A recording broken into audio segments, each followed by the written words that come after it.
नहमदुहु व नुसल्ली अला रसूलिहिल करीम अम्मा बाद अऊज़ु बिल्लाहि मिनश शैतानिर रजीम बिस्मिल्लाहिर रहमानिर रहीम। अज़ीज़ तलबा, आज अक़ीदा तौहीद के इंसानी ज़िंदगी पर असरात को हम एक्सप्लेन करेंगे। अक़ीदा तौहीद पिछले चैप्टर में हमने वाज़ेह तौर पे पढ़ लिया। अब टेक्स्ट बुक में बताया जा रहा है कि इसके इंसानी ज़िंदगी पर क्या असरात मुरतब होते हैं। लामाला तौर पर हर चीज़ के इंसानी ज़िंदगी पर असरात मुरतब होते हैं। तौहीद का अक़ीदा एक ऐसा अक़ीदा है जो दुरुस्त सम्त में हो, परफेक्ट हो, उसे आने वाली जिंदगी की वो राहें मिल जाती हैं जिनका तसव्वुर भी नहीं हो सकता। क्यों? ये एक बुनियाद की हैसियत रखते हैं। जिस तरह ये बिल्डिंग देख लें, इसकी बुनियाद मजबूत थी, इस पर 2 मंजिला 3 मंजिला इमारत कायम हो गई।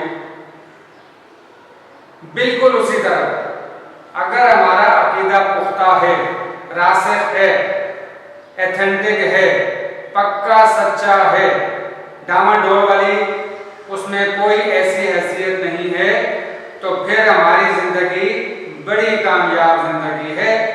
सूरह कारिया के मुताबिक कि जिनके नामा अमाल का पलड़ा भारी है वो ऐश वाली जिंदगी, वो फी ईशतिन राज़िया, वो ऐश वाली जिंदगी में होंगे। और फिर कुरान कहते हैं खालिदीन फीहा अबदा, और जब क़यामत बर्पा होगी, फैसले हो जाएंगे, तो जिस जन्नत वाले हैं खालिदीन फीहा अबदा, और जो जहन्नम वाले हैं खालिदीन फीहा अबदा। फिर उसके बाद कोई चेंजेस नहीं है। तो ये खुली आंखों के साथ आपको एक मौका प्रोवाइड किया जा रहा है कि आपके पास संभलने का एक वक्त है। तौहीद का अक़ीदा अगर दिल में रासिख़ हो जाए, पक्का हो जाए, उस पे स्टैंप लग जाए और शिर्क से बिल्कुल पाक हो जाए, ज़हन में हमारे जो शिर्क के खदशात हैं वो ख़त्म हो जाएं और इंसान को मुकम्मल यकीन हासिल हो जाए, मिल जाए कि अल्लाह के सिवा न किसी के पास कुदरत है और न ताकत है। कुरान कहता है इन्नल्लाह अला कुल्लि शैइन कदीर, हैं जी, अल्लाह ताला हर चीज पर कुदरत रखने वाले हैं। न उसके सिवा कोई किसी को कुछ दे सकता है और न उसके दिए हुए को रोक सकता है। 2 बातें यहां पर कि वो देकर भी आजमाता है और लेकर भी आजमाता है। अगर किसी के पास कुछ है तो दूसरा लाख जतन करे, कोशिश करे, स्ट्रगल करे, साई करे उससे छीनने की, लेकिन जब तक मेरा अल्लाह नहीं चाहेगा कुछ भी नहीं हो सकता। और किसी के पास अगर कुछ नहीं है, सुबह बेचारा जाता है, शाम को वापस आता है उतना ही जितनी उसने मजदूरी की है। फिर न किसी के हाथ में नफा और नुकसान की जैसे नबी करीम सल्लल्लाहु अलैहि वसल्लम के लिए फरमाया, पिछले लेक्चर में कहा कि नबी कह दीजिए कि मेरे पास ना आपको नफा देने के लिए ताकत है और न नुकसान देने के लिए, न हिदायत देने के लिए। नबी के लिए कहा गया। तो हम गुजर, तो फिर इंसान की शख्सियत को ऐसी मुस्तहकम और मजबूत बुनियादें मिल जाती हैं और उसके फिक्र और अमल में वो आमगी आ जाती है कि उसकी जिंदगी के सारे पहलू समझ जाते हैं, ऊंच नीच, अप हम शेब व फरार, फिर कुछ भी नहीं होता। इसलिए कि जब हमारा ओढ़ना बिछोना, उठना बैठना, चलना पीना, चलना फिरना, खाना पीना, ये सारे मामला हमारे शरीयत के मुताबिक हों तो फिर हमारा कोई काम गलत हो सकता है। तो अल्लाह ताला की राज फरमाती है कि मैं उनके आंख बन जाता हूँ, मैं उनके कान बन जाता हूँ, मैं उनके हाथ बन जाता हूँ। क्यों? अल्लाह ताला की जात उन सारी चीजों से मुबर्रा है, पाक है। लेकिन जब इंसान अपने आप को अल्लाह के सुपुर्द कर देता है, उस पूरे का पूरा इस्लाम के सांचे में अपने आप को डाल लेता है, तो फिर उसका कोई काम गलत नहीं होगा। उसका सोना भी फिर शरीयत के मुताबिक होता है, उसका जागना भी शरीयत के मुताबिक होता है, उसका चलना फिरना, गुफ्तगू करना, हर काम, यानी कि सुबह जागने के बाद रात सोने से पहले तक उसके तमाम काम शरीयत के मुताबिक होते हैं। तो आगे क्या कहा जी? फिर ऐसी शख्सियत की कुछ निखरी निखरी बातें यूं आ जाती हैं। कौन कौन सी जी? नंबर 1, खुददारी,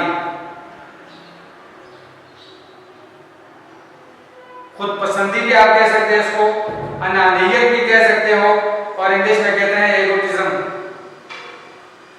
ईगोटिज्म,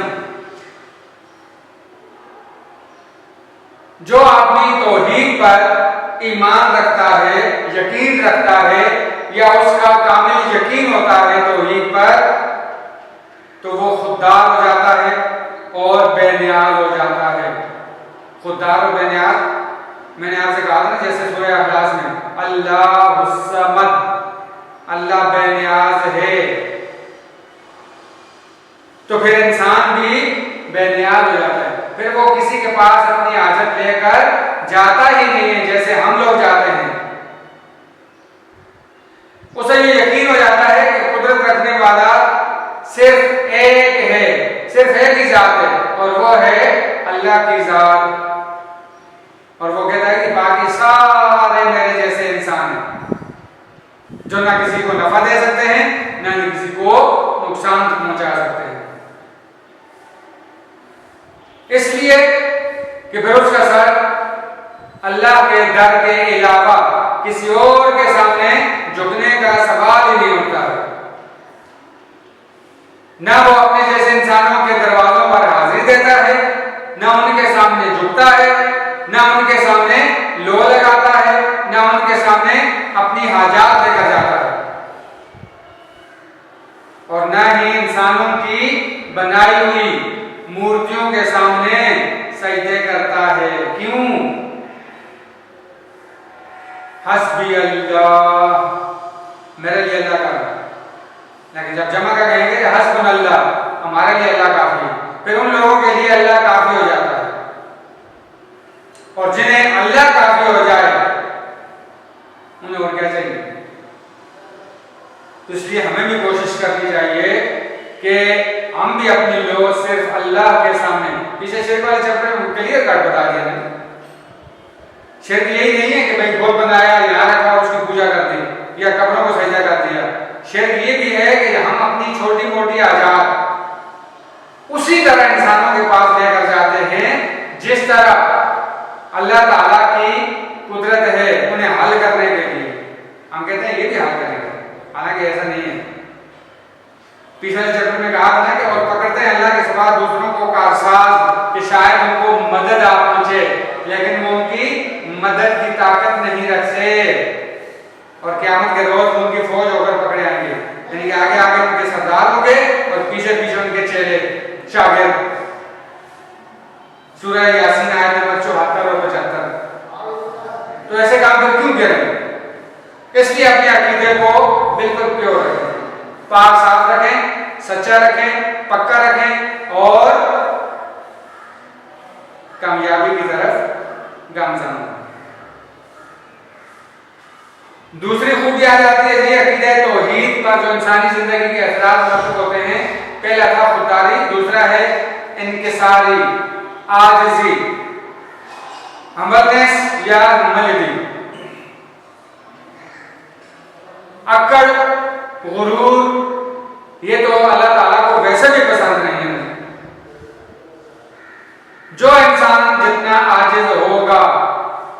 इखलास वाला होगा, इनकिसार वाला होगा, उतना ही वो अल्लाह के करीब होगा। आज तो एक बच्ची ने पूछा कि हम अल्लाह के करीब कैसे हो सकते हैं।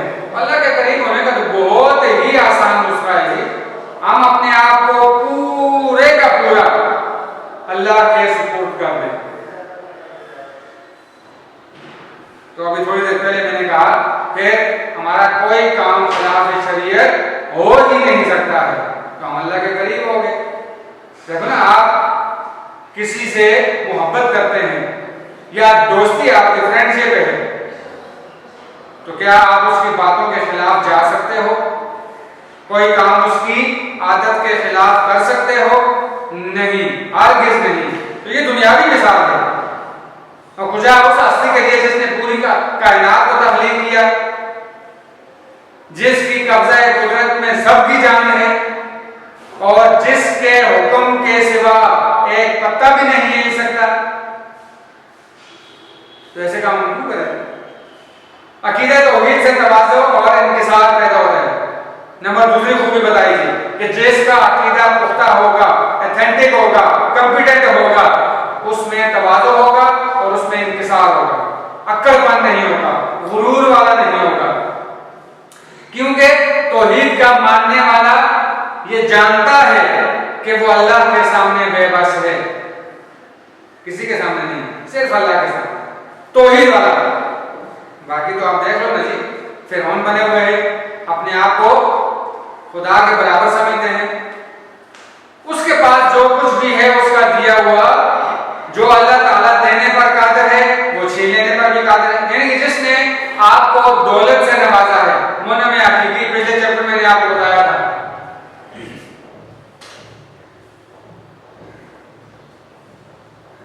मुनम हकीकी, दौलत से माला माल करने वाला, मुनम हकीकी, ये अल्लाह ताला की जात है कि जिसने तुम्हें दौलत देकर नवाजा है। ये एक एग्जाम है, याद रखिएगा। वो देकर भी आजमाता है और लेकर भी आजमाता है कि कौन कौन मेरी इस आजमाइश में पूरा उतरते हैं। तो हमें कोशिश करनी चाहिए कि हम उसकी आजमाइश पर पूरा उतरें। फिर क्या कहा जी, लिहाजा बंदे के लिए गुरूर और तकब्बुर की कोई गुंजाइश नहीं। इंसान इसलिए इस काबिल नहीं है। किसने तकब्बुर किया सबसे पहले जी? बिल्कुल ठीक कहा, इब्लीस ने, शैतान ने। तो क्या हुआ? कुरान ने राना दरगाह करार दिया, लानती करार दिया, क़यामत तक के लिए उस पर लानत बरसती रहेगी। यह है गुरूर और तकब्बुर बंदे के लिए। तो इंसान को सिर्फ और सिर्फ इनकिसारी और आजिज़ी ही ज़ेब देती है। तो लिहाजा हमें इनकिसारी और आजिज़ी अपनानी चाहिए ताकि हम अल्लाह के करीब तर हो जाएं। तीसरी खूबी बताई थी वसअत नजर, एम्पलीट्यूड इन व्यू या एक्सपेंशन इन व्यू। अकीदा तौहीद का जो मानने वाला है वो तंग नजर कभी नहीं होता जी, क्योंकि वो उस रहमान और रहीम पर मुकम्मल भरोसा करता है, रखता है, ईमान रखता है कि जो खालिक हर चीज का है, तमाम जहानों का पालने वाला रब है। जिस तरह आप सूरह फातिहा में डेली नमाज पढ़ते हो, अल्हम्दुलिल्लाह रब्बिल आलमीन, रब पालने वाला, उसकी रहमतों से कोई भी मायूस नहीं होता। कुरान कहता है वाज़ेह तौर पर, ला तक़नतू मिन रहमतिल्लाह, अल्लाह की रहमत से मायूस नहीं होना चाहिए। क्या होता है कि इस अकीदे की नतीजे में मोमिन की तमाम हमदर्दियां, मोहब्बत और खिदमत यूनिवर्सल हो जाती है, आलमगीर हो जाती है, ग्लोबल हो जाती है, दुनियावी नहीं पूरे जहान के लिए हो जाती है। और वो सारी मखलूक इलाही की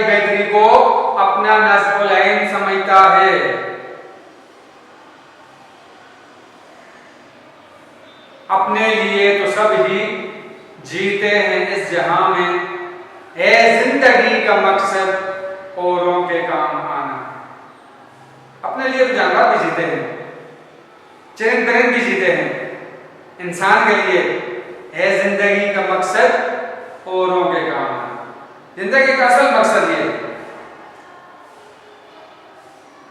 अल्लामा इकबाल रहमतुल्लाह भी फरमाते हैं,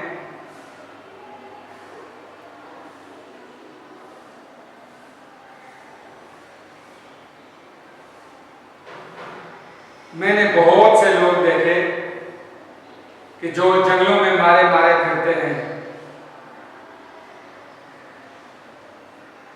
लेकिन मैं उससे प्यार करता हूं, उससे मोहब्बत रखता हूं जो अल्लाह के बंदों से मोहब्बत रखते हैं। छोटे से बिल्कुल बेहतरीन सी आपके साथ कोटेशन शेयर करता हूं। God love those who love there fellow man, कि खुदा उनसे मोहब्बत करता है जो उसके बंदों से प्यार करते हैं। ये जिंदगी का मकसद अगर बना लें तो आपको जिंदगी में कभी भी अप्स एंड डाउन का सामना नहीं करना पड़ेगा। तो गुस्से नजर एक्सपेंशन इन व्यूज या तंग नजरी का मुजाहरा न करना, ये है तीसरी खूबी। और चौथी खूबी है इस्तिकामत व बहादुरी, अपराइटनेस एंड ब्रेवरी। इस्तिकामत साबित कदमी, बहादुरी डट कर खड़े हो जाना, पीछे ना हटना। अकीदे तौहीद पर जिनका ईमान हो, पुख्ता अकीदा जिनका हो तौहीद पर, उन्हें इस्तिकामत और बहादुरी नसीब होती है। हमारे सामने मिसाल है,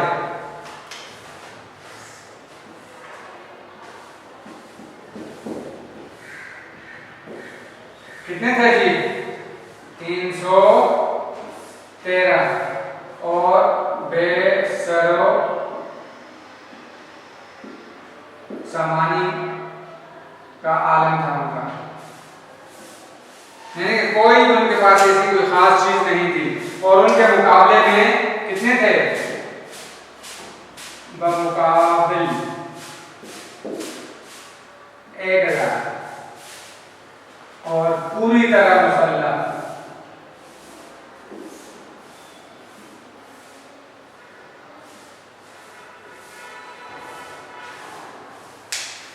क्या हुआ? 313 ने एक रात के लश्कर जरार को, कुरान कहता है सूरह अनफाल आपने पढ़िए, शिकस्त फाश से दुचार। क्यों?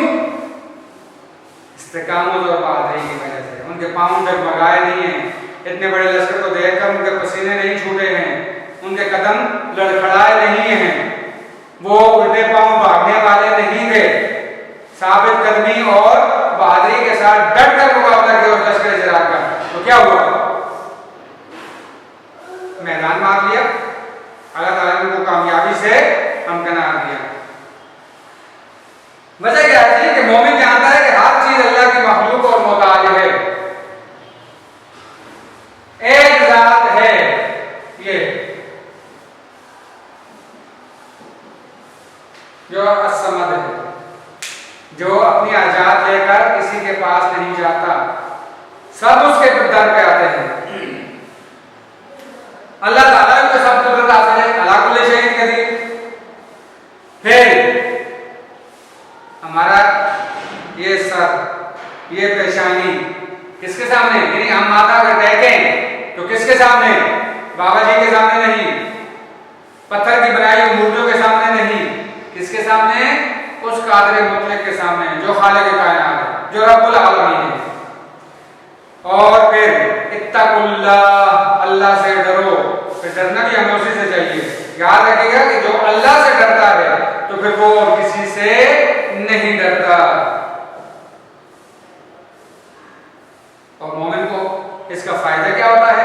मोमिन को ये फायदा होता है कि फिर उसके दिल में दूसरों का जो खौफ बैठ जाता है ये याद रखें कि जो अल्लाह से डरता है फिर वो किसी से नहीं डरता, जो अल्लाह के सामने झुकता है फिर वो अहले गैरे के सामने नहीं झुकता, और जो अल्लाह से नहीं डरता फिर दुनिया की हर चीज से डरता है, और जो अल्लाह के सामने नहीं झुकता वो दुनिया के हर अहले गैरे के सामने माथा टेकना शुरू कर देता है।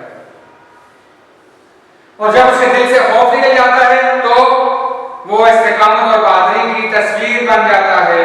फिर लोग एग्जाम्पल कोड करके बताते हैं कि देखा, हज़रत हमज़ा की मिसाल देकर, हज़रत उमर की मिसाल देकर, हज़रत खालिद बिन वलीद की मिसाल देकर, हज़रत अली करमल्लाहु वजहहू की मिसाल देकर, है ना? क्यों? ये साबित और साबित करने वाले और बहादुरी दिखाने वाले। फिर उनके सामने बड़े से बड़ा फिरौन भी हो तो फिर ला खौफुन अलैहिम वला हुम यहज़नून, फिर उनके दिल में एक जरा भी खौफ नहीं होता और ना वो गमज़दा होते हैं।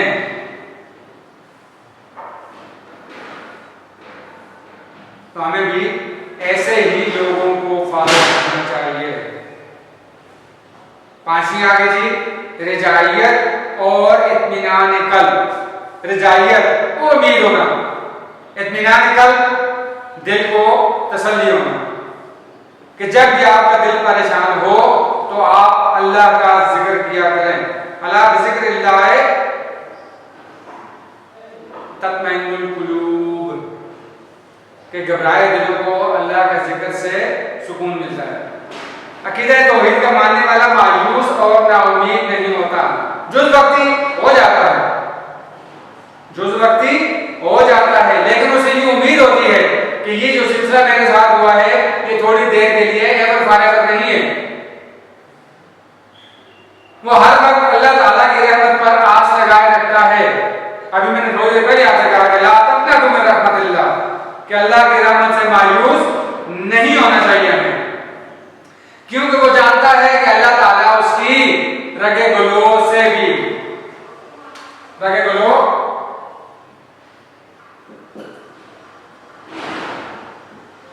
या रगे गुलो बड़ी शारा जिस पर इंसान की जिंदगी का दारोमदार होता है। अल्लाह ताला की जात बड़ी रहीम भी है और करीम भी है और तमाम खजानों का मालिक भी है। वो अगर किसी को अता करता है तो यूं समझे कि जैसे समंदर में से एक कतरा, तो समंदर में क्या फर्क पड़ेगा? अल्लाह ताला की खजानों की जो दुनिया है उसमें एक जरा भी फर्क नहीं पड़ता, और उसका फजल करम कितना है, बेहद तो हिसाब है, अनकाउंटलेस है। और इंसान जिस कदर अल्लाह ताला की तरफ मुतवज्जह होता है उसके दिल को उतना ही इत्मीनान और सुकून मिलता है। ये कुरान भी कहते हैं, मैंने पहले लेक्चरों में भी आपसे यही कहा था। और छठी खासियत क्या जाती है जी? परहेजगारी। अकीदा तौहीद से इंसान के दिल में परहेजगारी पैदा होती है, क्योंकि हर मोमिन का ईमान है कि अल्लाह ताला तमाम ज़ाहिर और पोशीदा बातों को जानता है।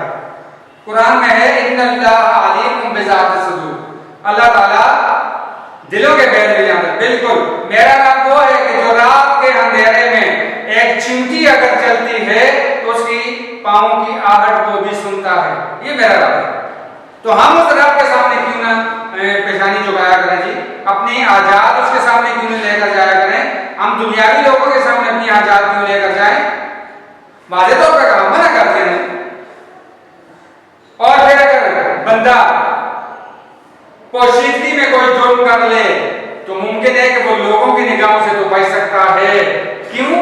अभी आपने कहा ना जी कि अल्लाह ताला दिलों के भेद भी जानता है।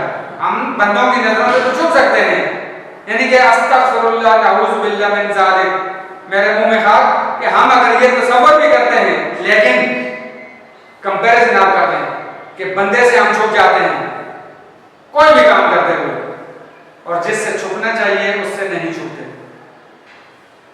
यही बात है, उससे छुप कर कहां जाएंगे? तो हमें तो उससे छुपना चाहिए ना जी। तो दूसरी बात मैं आपसे जो कहना चाहता हूं वो ये कि अल्लाह ताला की जात को हम उस बंदे से भी, मैं पहले भी कहा, मैं नहीं कहते लेकिन आपको कंपेरिजन करके बता रहा हूं कि डिग्रेड करने से हम कहते हैं, ऐसा नहीं होना चाहिए। जिससे डरने का हक है उससे डरा जाए। क्यों? ये ईमान इंसान में ये जज्बा पैदा करता है कि वो खलवत और जलवत यानी छुपे हुए और जाहिर तौर पर कहीं भी गुनाह का इर्तिकाब न करे, और अगर उससे हो जाए तो अपने रब की तरफ रुजू करे। पशेमानी, शर्मिंदगी, खैफ और अजीमत का अगर सामना हो, दिल में उसके ये ख्याल आ जाए कि मैं अपने रब को क्या मुंह दिखाऊंगा, सॉरी कर दे, तौबा कर दे। अल्लाह ताला गफूर भी है और रहीम भी है। और ऐसा माशरा सही मानों में इंसानी माशरा बन जाता है। और फिर वहां पर जो लोग बसते हैं वो ऐसे होते हैं, ला खौफुन अलैहिम वला हुम यहज़नून, ना उन्हें खौफ होता है और ना उनको गमज़दा होता है।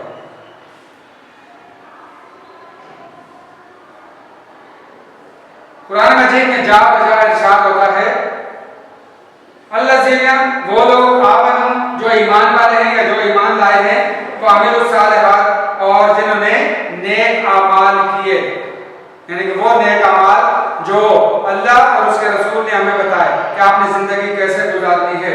जिस तरह आप देखें कोई दरख्त फल से पहचाना जाता है, तो इस तरह इंसान भी अपने अमाल से पहचाना जाता है। अगर कोई शख्स जुबान से ईमान का दावा तो करे मगर उसके अमाल अच्छे नहीं, तो यही समझ जाएगा कि उसके दिल में ईमान ने गहराई नहीं पकड़ी, मजबूती नहीं आई है। गज़े के अक़ीदे तौहीद इस बात का तकाज़ा करता है कि नेक अमाल बजा लाए जाएं और बुरे अमाल से बचा जाए। ये चीज 36 और 7वीं और लास्ट वाली है जी, तवक्कलतु अलल्लाह, अल्लाह ताला की जात पर भरोसा करना है, ट्रस्ट इन गॉड। मोमिन दुनिया के असबाब को तर्क नहीं करता। जो अल्लाह ताला पर ईमान लाने वाले हैं, उसकी शरीयत के मुताबिक अपनी जिंदगी बसर करने वाले हैं, तो वो दुनिया के असबाब को तर्क नहीं, तारे को दुनिया नहीं होता नहीं। शरीयत में तारे को दुनिया का सवाल ही नहीं उठता है। तारे को दुनिया, इसलिए हमें फरिश्तों पर फोकियत क्यों हासिल है? उसकी मेन वजह यही है ना जी कि हमारे साथ पेट है और फिर हम अमाल भी करते हैं। दोनों बातें यकजा नहीं हो सकती। फरिश्ते अगर इबादत करते हैं, जो रुकू में है रुकू में, जो कयाम में है कयाम में है, जो सजदे में है सजदे में है, इसलिए उन्हें खाने पीने की हाजत नहीं है। हमें दुनियादारी भी निभानी है साथ में, और हर हाल में उसकी जात पर भरोसा करना चाहिए हमें कि कोई भी नेकी का काम हो या बदी का काम हो, कोशिश करें नेकी के काम किए जाएं और बुराई से बचा जाए। क्यों? इन कुंतुम आमनतु बिल्लाहि फअलैहि तवक्कलू, सूरह यूनुस आयत नंबर 84, कि अगर तुम अल्लाह पर ईमान रखते हो तो फिर उसी पर भरोसा करो। ईमान का तकाज़ा में बताया कि ईमान अगर आपका है तो आपको भरोसा अल्लाह ताला पर करना पड़ेगा। ये जो कुछ हमने पढ़ा सुना, अल्लाह ताला से दुआ है कि हमें उस पर पूरा उतरने की तौफीक अता फरमाए।